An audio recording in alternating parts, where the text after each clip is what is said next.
आनिक्य आर्या के साथ और समय बिताना चाहता था, लेकिन उसके बार बार कहने पर वो उसे ठाकुर हवेली छोड़ने आता है। जैसे ही आर्या उसे बाय करके जाने लगती है, तभी आनिक्य ने एक झटके से उसे खींच लिया, जिससे वो फिर से उसकी गोद में बैठ जाती है और वो उसके कान के पास आकर अपनी मैग्नेटिक वॉइस में कहता है, स्वीट हार्ट, तुम्हें नहीं लगता तुम कुछ भूल रही हो? जरा मेरे बारे में तो सोचो। मैं बिना किसी एनर्जी के इतनी टाइम तक कैसे सरवाइव कर रहा था, ये सिर्फ मैं ही जानता हूँ, लेकिन अब मुझे मेरी एनर्जी चाहिए है। आनिक्य एकदम जिद्दी बच्चा बनकर बोलता है, जिस पर आर्या को हंसी भी आ रही थी, चिढ़न भी महसूस होती थी। ओह, ये बात है, लेकिन आपने कभी सुना है कि किसी ठंडे शैतान को एनर्जी की जरूरत होती है? आनिक्य की आंखें छोटी हो गई और वो अपना चेहरा आर्या की गर्दन में घुसाकर उसकी बदन की खुशबू को अपने अंदर समाते हुए बोला, शैतान हूँ तो क्या हुआ? मेरी भी ताकत खत्म होती है, जिसे बूस्ट करने के लिए मुझे मेरे एनर्जी बूस्टर की जरूरत पड़ती है। आर्या कोई जवाब देती उससे पहले ही उसे अभीर की आवाज सुनाई दी। वो हड़बड़ाकर उससे दूर होने लगी, लेकिन आनिक्य ने उसे जाने नहीं दिया। आर्या, एक बार फिर से उसे अपने भाई की आवाज सुनाई दी। जब उसने सर घुमाकर देखा तो उसके भाई अभी ही ऑफिस से आए थे और शायद उन्होंने उसे कार में देख लिया था।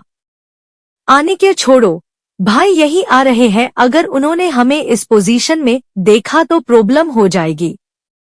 लेकिन उसे देखकर लग रहा था जैसे उसने आर्या की बात ही नहीं सुनी हो। तभी अभीर ने कार के दरवाजे को खोला और सामने का नजारा देखकर उसकी आंखें छोटी हो गई। भाई, आर्या ने चहकते हुए कहा और कार से उतर गई। अभीर के देखने से पहले आनिक्य ने उसे छोड़ दिया था। तुम दोनों एक साथ?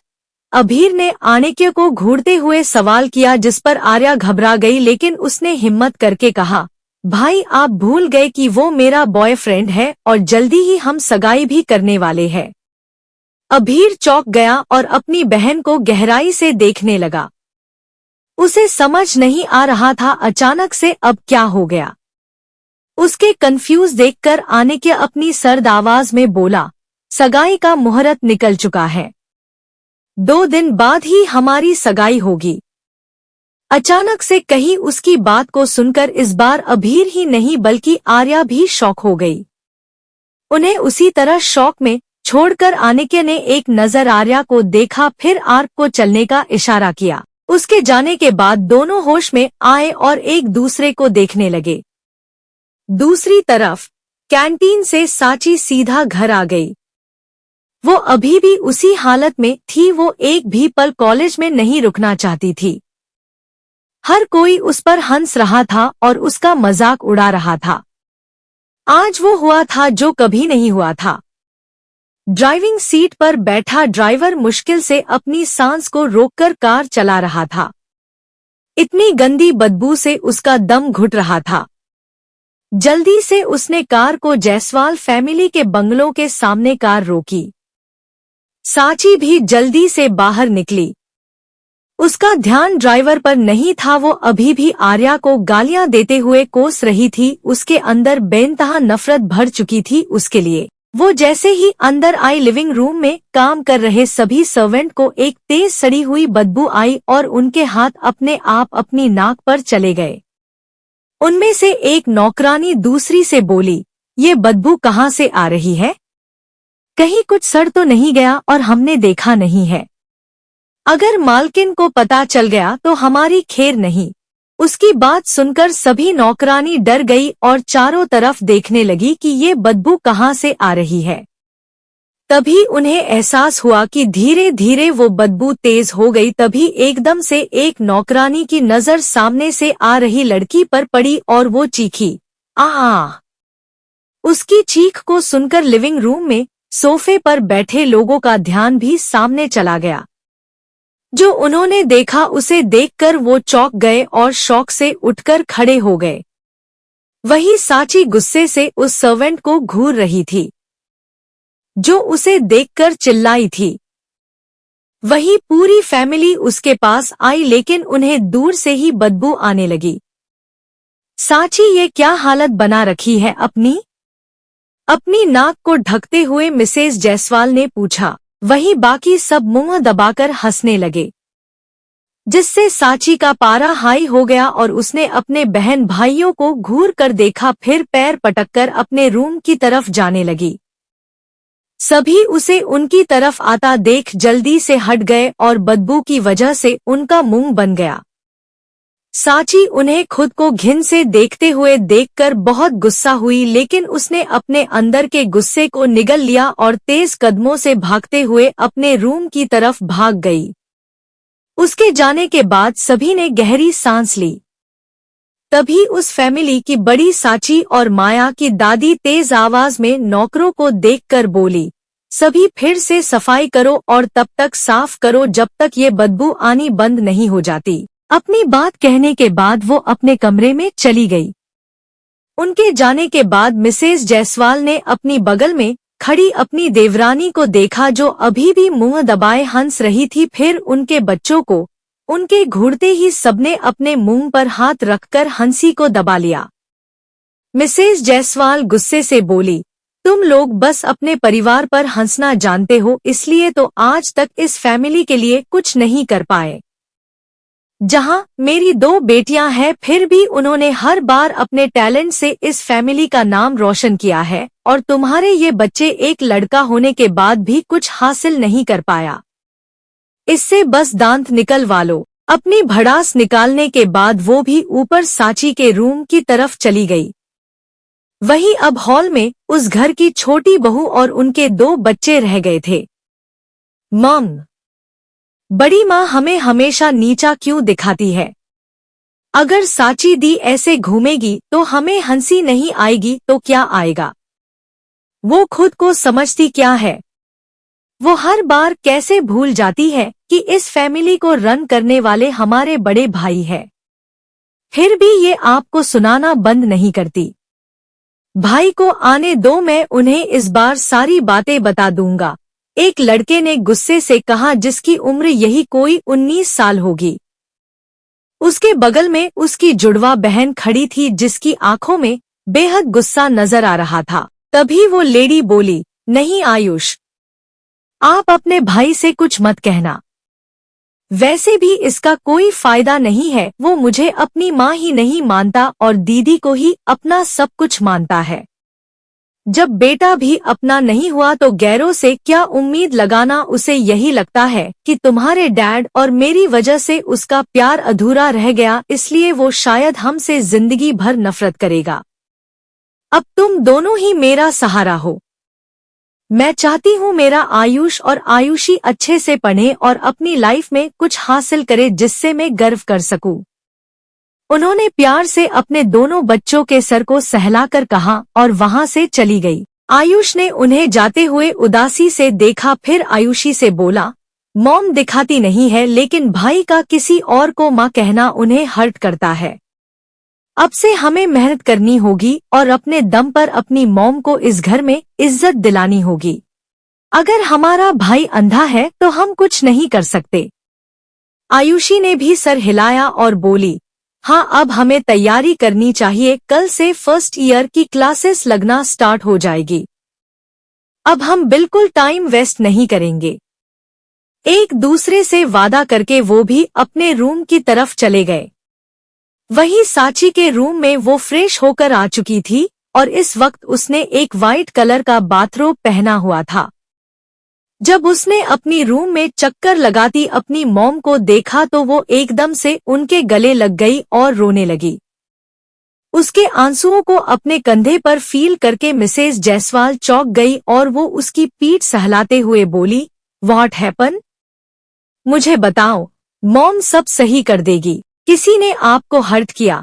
मिसेस जायसवाल ने उससे अलग होकर साची के चेहरे को अपने दोनों हाथों में भरकर पूछा।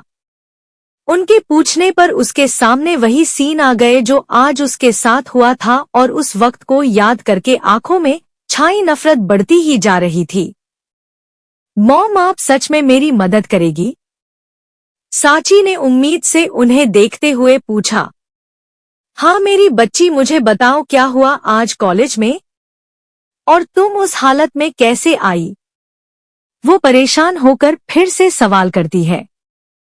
साची भी बढ़ा चढ़ाकर उन्हें आज का इंसिडेंट और उससे पहले वाले इंसिडेंट के बारे में बता देती है, जिसे सुनकर मिसेज जायसवाल की आंखें डार्क हो जाती है और उनकी आंखों में गुस्सा दिखने लगता है। तो माया ने कुछ क्यों नहीं किया?